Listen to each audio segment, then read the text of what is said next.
यह कहानी है दो ऐसी दोस्तों की जिन्हें एक ही लड़के से प्यार हो जाता है और उस लड़के को पाने के लिए ये क्या क्या करती हैं और इस दौरान इन तीनों के बीच क्या क्या होता है और आखिर में ये लड़का इन दोनों में से किसी को मिलेगा। चलिए देखते हैं इस कहानी से। कहानी की शुरुआत में हम एक बेहद खूबसूरत कैट नाम की लड़की को देखते हैं जो कि एक इंग्लिश टीचर है। इसी दौरान इसकी नजर एक मोटे लड़के पर पड़ती है जो कि कॉमिक बुक पढ़ रहा था, जिस पर कैट इसे सभी के सामने इस बुक को पढ़ने को कहती है।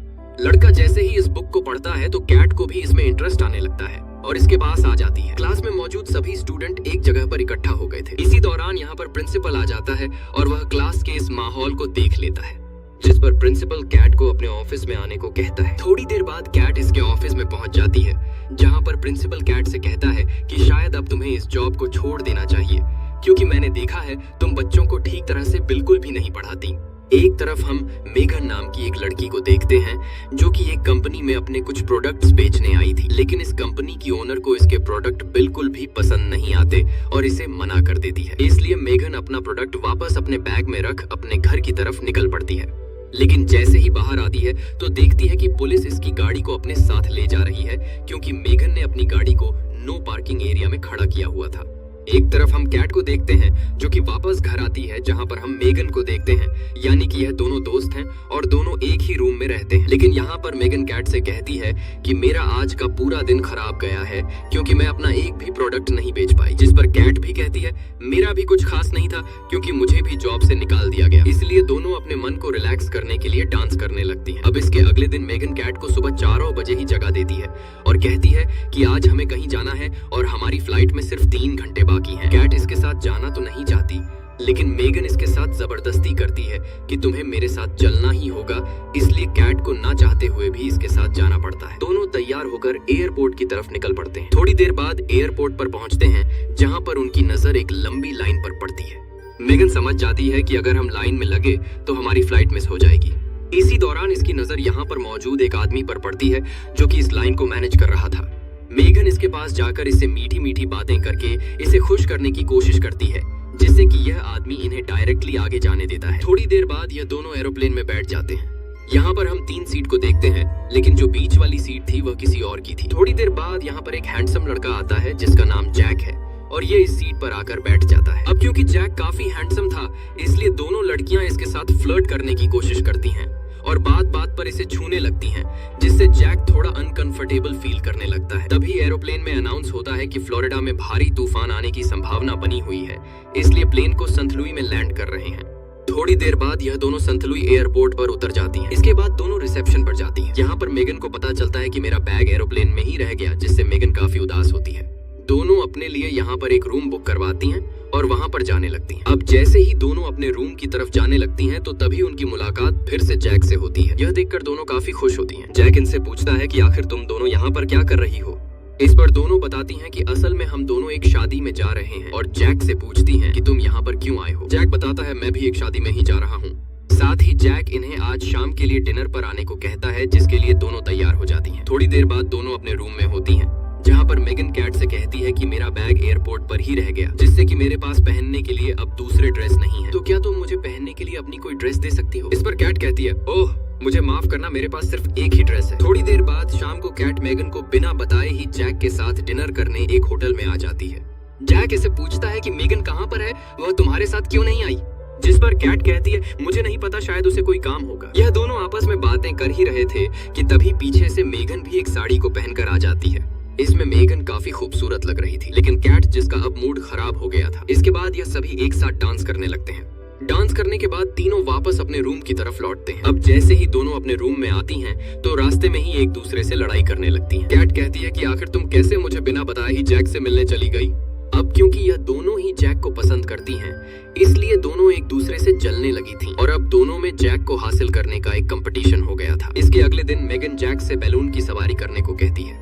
यहाँ पर हम कैट के बारे में जानते हैं, जिसे कि ऊंचाई से काफी डर लगता है और इसीलिए मेघन जैक से बैलून की सवारी करने को कहती है ताकि कैट हमारे साथ ना आए, लेकिन कैट फिर भी इनके साथ जाने को कहती है। थोड़ी देर बाद ये सभी बैलून की सवारी करने इसमें बैठ जाते हैं। धीरे धीरे बैलून ऊपर की तरफ उड़ने लगता है। तभी यहाँ पर मौजूद एक आदमी जो कि इस बैलून को उड़ा रहा था कहता है कि अब हम 500 फीट की ऊंचाई पर आ गए हैं। ये सुनकर कैट काफी ज्यादा घबरा जाती है और एक जगह पर बैठकर रोने लगती है, जिससे जैक इसके पास बैठकर इसे दिलासा देने की कोशिश करता है। यह देखकर मेगन को काफी बुरा लगता है। मेगन एक वाइन की बोतल को लेकर उसे खोलती है, लेकिन खोलते वक्त इसका ढक्कन उछलकर सीधा इस आदमी की आंख में लग जाता है, जिससे कि अब इसे कुछ भी दिखाई नहीं दे रहा था, क्योंकि एक आंख इसकी पहले ही फूटी हुई थी और दूसरी आंख में मेगन ने बोतल के ढक्कन को दे दिया। इसके चलते अब इसे उड़ने वाला कोई भी नहीं था। थोड़ी देर बाद यह बैलून एक अनजान जगह पर बच्चों की चल रही पार्टी में आकर उतरता है। इसके बाद फिर से यह तीनों होटल में चले जाते हैं। यहाँ पर जैक इनसे कहता है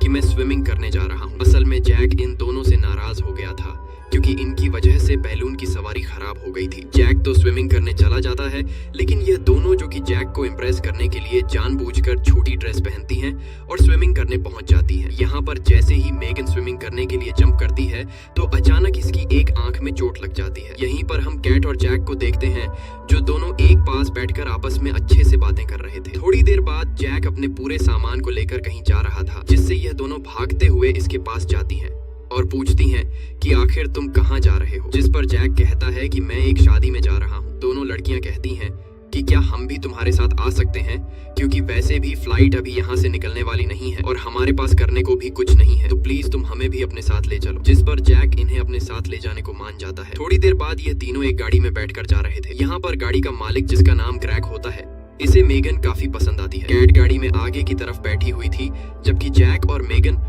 दोनों पीछे की तरफ बैठे हुए थे और आपस में एक दूसरे से अच्छे से बातें कर रहे थे। यहाँ पर मेगन इसे बात बात पर छूने की कोशिश कर रही थी। यह देखकर कैट को बिल्कुल भी अच्छा नहीं लगता और जबरदस्ती पीछे की तरफ जाने लगती है, लेकिन मेगन इसे धक्का मारते हुए आगे की तरफ ही कर देती है और कहती है कि यहाँ पर इतनी जगह नहीं है कि तुम बैठ सको। इसी दौरान कैट अपने फोन में मेगन की एक बचपन की तस्वीर को दिखाती है, जिसमें मेगन खूबसूरत नहीं थी। यह देखकर जैक हंसने लगता है, लेकिन मेगन को इससे काफी बुरा लगता है। अब रास्ते में यह लोग गाड़ी में तेल डलवाने के लिए रुकते हैं। इसी दौरान कैट टॉयलेट रूम में टॉयलेट करने जाती है, मगर इसी दौरान मेगन टॉयलेट के दरवाजे को बाहर से बंद कर देती है। असल में इसे अपनी बेइज्जती का बदला लेना है। दरवाजे को बंद करके मेगन जैक के हाथ में हाथ देकर इसे प्यारी प्यारी बातें करने लगती है और इसे अपनी बातों में फंसाने की कोशिश करती है। यहीं पर पीछे हम कैट को देखते हैं, जो कि किसी तरह से एक खिड़की से बाहर निकलती है और काफी ऊंचाई से सीधा नीचे गिरती है। गिरने की आवाज से जैक पीछे की तरफ देखता है तो पता चलता है कि कैट के कपड़े पूरी तरह से टट्टी में सने हुए हैं। जैक इससे पूछता है कि आखिर तुम्हें इसमें किसने बंद किया, जिस पर कैट कहती है कि मुझे नहीं पता कौन है वो बदमाश। खैर फिर से यह तीनों गाड़ी में बैठकर अपने आगे के सफर पर निकल पड़ते हैं। हम देखते हैं कि इस बार कैट जैक के साथ गाड़ी के पिछले हिस्से में बैठी हुई थी। कैट यहाँ पर जैक से कहती है कि मेरी गर्दन में दुख है, क्या तुम इसे ठीक कर सकते हो, जिस पर जैक इसे अपने हाथों से मसाज देने लगता है। ये देखकर मेगन को काफी गुस्सा आता है, इसलिए एक बोतल में नींद की कुछ गोलियां मिलाकर कैट के लिए पीने को देती है, लेकिन कैट पीने से मना कर देती है। मगर आगे बैठा क्रैक इसे जबरदस्ती लेकर पी जाता है। अब चलते चलते काफी टाइम हो गया था, जिससे कि सभी की आंखें लग जाती हैं। साथ ही बोतल को पीने की वजह से गाड़ी का ड्राइवर भी सो गया था, जिससे कि उनकी गाड़ी का एक छोटा सा एक्सीडेंट हो जाता है। इसलिए इन्हें आज भी रास्ते में ही किसी होटल में रुकना पड़ता है। अब जैसे ही कैट गाड़ी से उतरती है तो तभी इस बोतल को देखती है, जिसमें वह नींद की गोलियां मिली हुई थीं, जिससे कैट को मेगन की इस हरकत पर काफी गुस्सा आता है और इसलिए इसके साथ न रहकर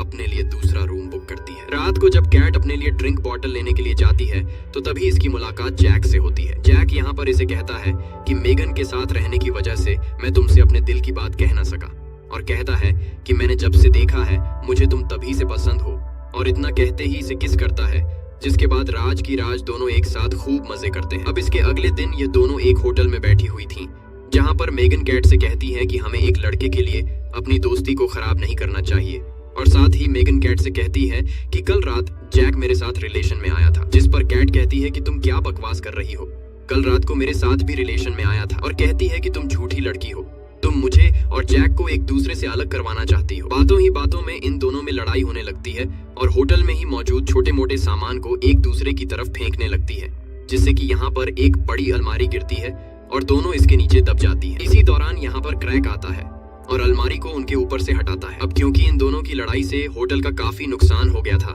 इसलिए होटल का मालिक जहाँ पर पुलिस को बुला लेता है और इन दोनों को यहाँ पर टूटे सामान के लिए भुगतान करने के लिए कहता है। इसी दौरान क्रैक पुलिस मैडम से कहता है कि जैक नाम का एक लड़का मेरी कार को ले गया है। यहाँ पर हमें इस बात का पता चलता है कि यह दोनों जिस शादी में जाने की बात कर रही थी, असल में वह शादी जैक की ही थी, और जैक चुपके से क्रैक की गाड़ी को यहाँ से ले गया। ये सुनकर इन दोनों को काफी गुस्सा आता है क्योंकि जैक ने इन दोनों का ही इस्तेमाल किया था। इसलिए दोनों फैसला कर लेती हैं कि अब हम उससे अपना बदला जरूर लेंगे और हमें किसी भी तरह से उसकी शादी को तुड़वाना है। तीनों जल्दी से एक टैक्सी बुक करते हैं और उस होटल में जाने लगते हैं जहाँ पर जैक की शादी हो रही थी। थोड़ी देर बाद दोनों यहाँ पर पहुंच जाती हैं, लेकिन इन्हें पता लगता है कि हमें आने में देर हो गई क्योंकि जैक की शादी हो चुकी है। अब जैसे ही जैक की नजर इन दोनों पर पड़ती है तो काफी डर जाता है क्योंकि इसे पता चल गया था कि अब यह दोनों यहाँ पर रायता फैला देगी, इसलिए इनसे छुपने के लिए भागने लगता है। मगर जल्द ही यह दोनों इसे पकड़ लेती हैं और कहती हैं कि आखिर तुमने हमारे साथ ऐसा क्यों किया। जिस पर जैक इन्हें कहता है कि इसमें मेरी कोई गलती नहीं है,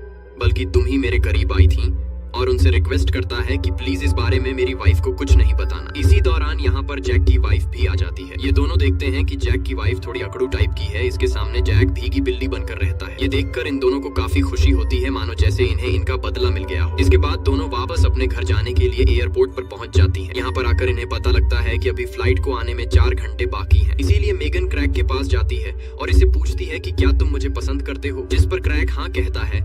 इसलिए मेगन बिना कुछ सोचे समझे इसे किस करती है और वापस एयरपोर्ट पर आ जाती है। यहाँ पर कैट कहती है कि अब हमें एक दूसरे के साथ नहीं रहना चाहिए, जिस पर मेगन हाँ कहती है। इसके बाद फिर से कैट जॉब के लिए प्रिंसिपल के पास जाती है और कहती है कि मैं इस बार फिर से ऐसी गलती नहीं करूंगी। प्रिंसिपल भी कैट को देखकर खुश होता है और इसे फिर से जॉब पर रख लेता है। एक तरफ मेगन जो कि क्रैक से शादी कर लेती है और दोनों हंसी खुशी जिंदगी बिताते हैं और अब इसी के साथ ये कहानी खत्म होती है। तो दोस्तों, उम्मीद करता हूँ कि आपको ये कहानी पसंद आई होगी। अगर पसंद आई है तो हमारे चैनल को सब्सक्राइब जरूर कर लें।